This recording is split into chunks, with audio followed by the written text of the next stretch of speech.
Hello, नमस्कार, आदाब सलाम। मैं हूं असद मिर्ज़ा, लेकर आया हूं आपका पसंदीदा कार्यक्रम विश्व दर्पण। विश्व दर्पण में जैसा कि हमने आपको पहले बताया था, हम आपको सिर्फ एक न्यूज़ बुलेटिन ही नहीं मुहैया कराते हैं, बल्कि हम कोशिश करते हैं कि आपको खबरों की तह तक पहुंचा सकें, उनके एनालिसिस, तज्जिए या विश्लेषण के साथ। अगर आपने हमारा YouTube channel media star world अभी तक सब्सक्राइब नहीं किया है, तो उसे फौरन सब्सक्राइब करें और स्क्रीन के नीचे दिए गए बेल के साइन को भी दबा दें, ताकि जैसे ही हमारे लेटेस्ट वीडियो यूट्यूब पर अपलोड हो, वो फौरन आपके इनबॉक्स तक पहुंच सकें। तो आइए बात करते हैं आज उस विषय की जिस पर हम आज चर्चा करेंगे।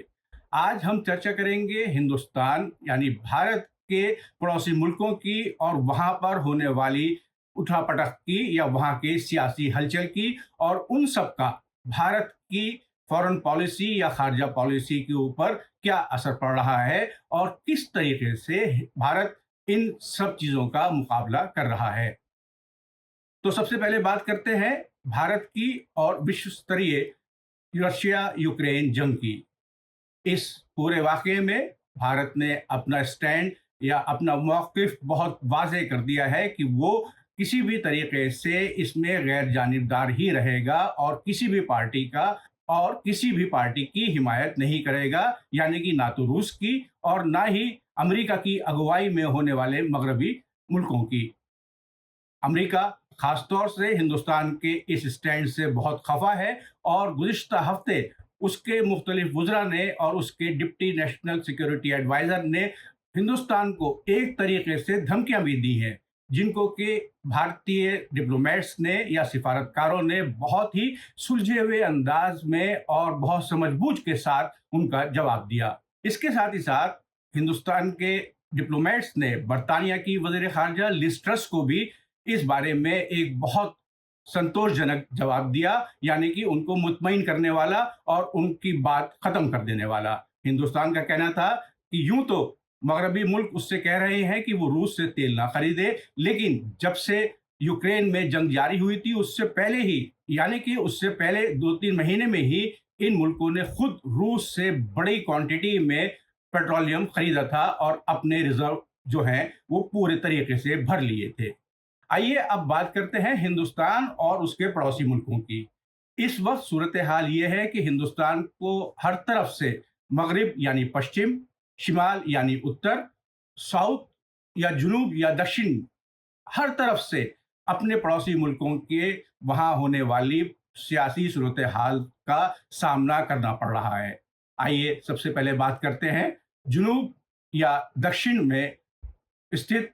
पड़ोसी मुल्कों की। इनमें सर फहरिस्त है श्रीलंका। श्रीलंका में मुआशी बहरान या इकोनॉमिक मेल्टडाउन बहुत ज़बरदस्त पोजीशन इख्तियार करता चला जा रहा है और इसका असर वहाँ के अवाम के ऊपर पड़ रहा है, जिन्हें की महंगाई की मार बहुत बुरी तरीके से झेलनी पड़ रही है। ज़रूरी अशिया की चीज़ों की दाम श्रीलंका में कई 100 गुना बढ़ चुके हैं। एक आम आदमी को चावल खरीदने के लिए 500 रुपए देने पड़ रहे हैं और इसी तरीके से बाकी अशिया खुर्दनोश भी बहुत महंगी होती चली जा रही हैं। पेट्रोल की कीमतें आसमान को छू रही हैं। इस सब मजमूई सूरत हाल की वजह यह है कि जिस तरीके से श्रीलंका हुकूमत ने गोटाबाया राजपक्सा, जो कि वहाँ के प्रेसिडेंट हैं, उनकी क़यादत में गैर मुल्कों से कर्जे लिए और ख़ास तौर से चीन पर, और अब जब उनकी अदायगी का वक्त आया तो वो उन कर्जों को पूरा नहीं कर पा रहा है, जिसकी वजह से उसके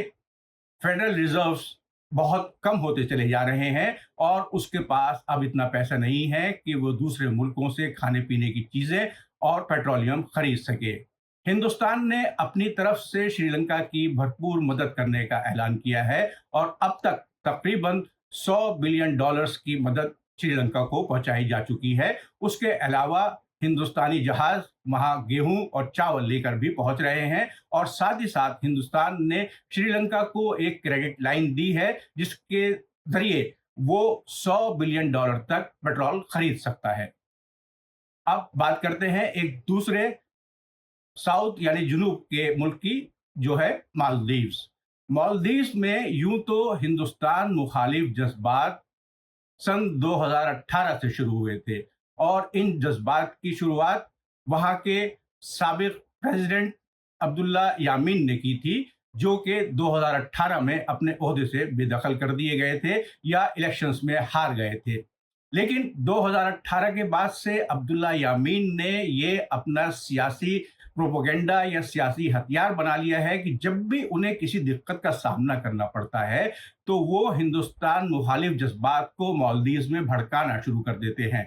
جبکہ حقیقت یہ ہے کہ جن معاہدوں کی یا جن ایگریمنٹس کی وہ بات کرتے ہیں وہ انہیں کے دورہ اقتدار میں یا جب وہ پاور میں تھے تب ہندوستان کے ساتھ سائن کیے گئے تھے۔ یعنی کہ عبداللہ یامین حکومت نے ہی وہ ڈیفنس ایگریمنٹ اور ٹریڈ ایگریمنٹس مالدیوز حکومت کے ساتھ سائن کیے تھے، جن کی اب خود عبداللہ یامین کرٹیسزم کرتے ہیں اور انہیں غیر مالدیوین قرار دیتے ہیں، اور ساتھ ہی ساتھ ان کے حامی آؤٹ انڈیا گو انڈیا کے نعرے بلند کرتے ہوئے نظر آتے ہیں۔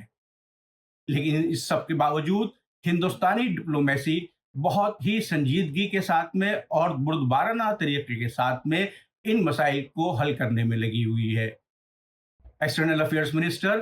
ایس جے شنکر پچھلے مہینے کی 22 تاریخ کو مالدیوز گئے تھے اور وہاں اپنے ہم منصب عبداللہ شاہد سے ملاقات کر کے انہوں نے دونوں ملکوں کے تعلقات کو بہتر کرنے کے لیے اور مالدیوز کو مزید فنانشل مدد مہیا کرانے کی بابت بات کی تھی۔ امید یہی ہے کہ جس طریقے سے عبداللہ یامین اینٹی انڈین سینٹیمنٹس کو بار بار ابھارتے رہے ہیں وہ آخرکار ٹھنڈے پڑ سکتے ہیں، کیونکہ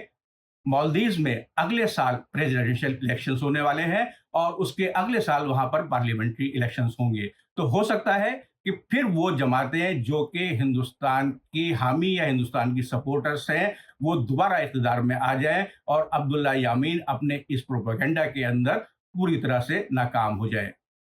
اب بات کرتے ہیں اپنے مغربی ملک پاکستان کی۔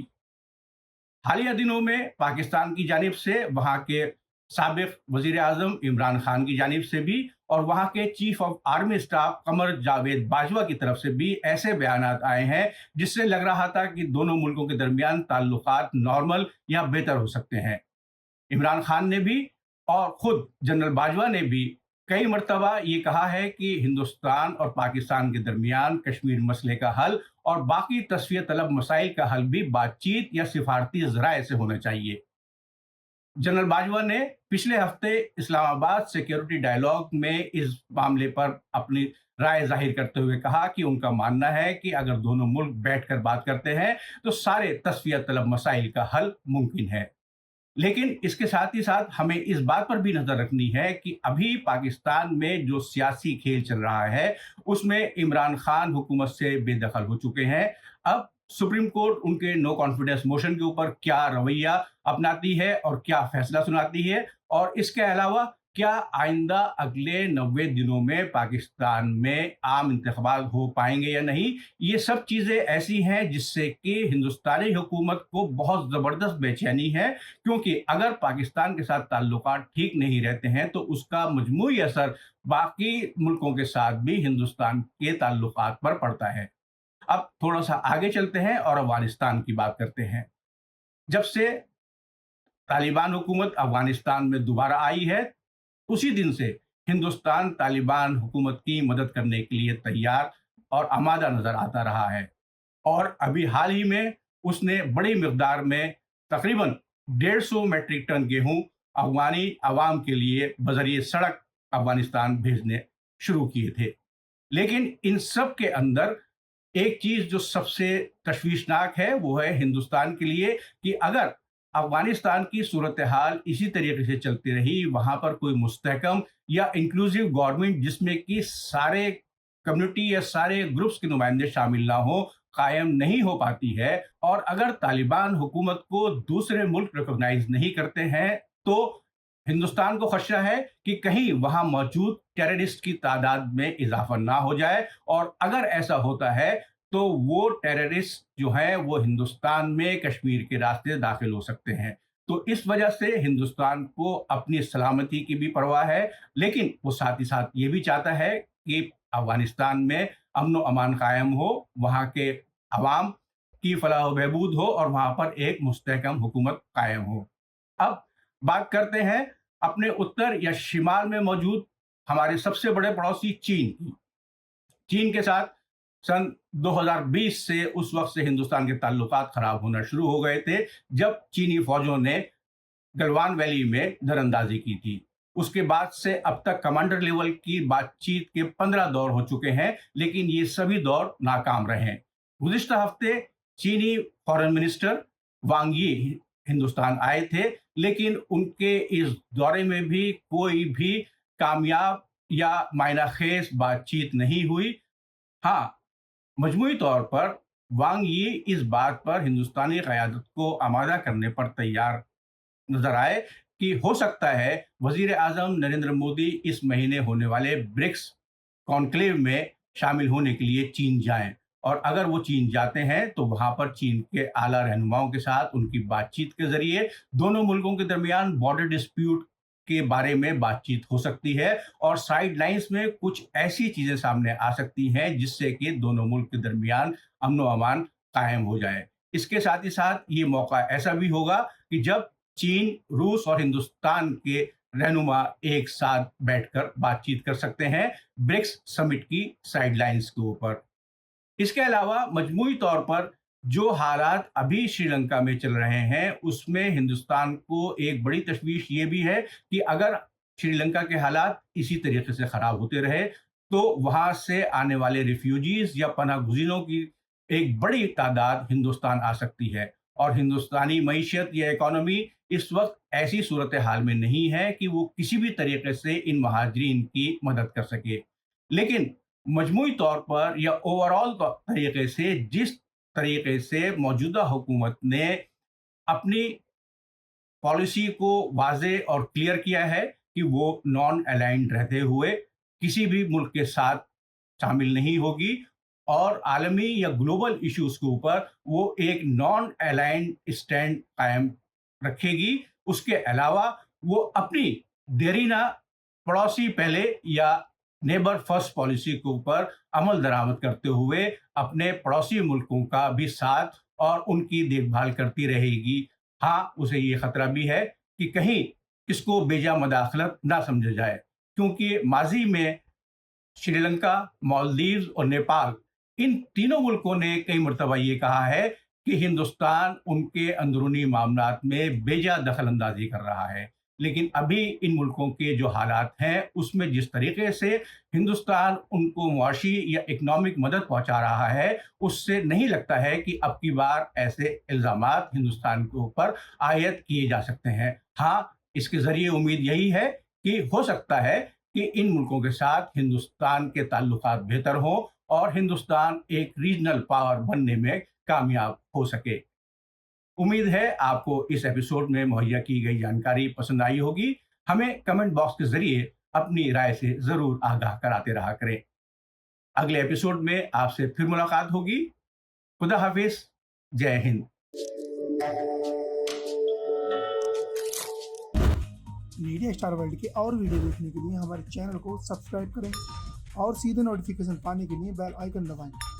और अगर हमारी खबर सच्ची और अच्छी लगे तो अपने व्हाट्सएप, इंस्टाग्राम, फेसबुक और ट्विटर अकाउंट पर ज़रूर शेयर करें।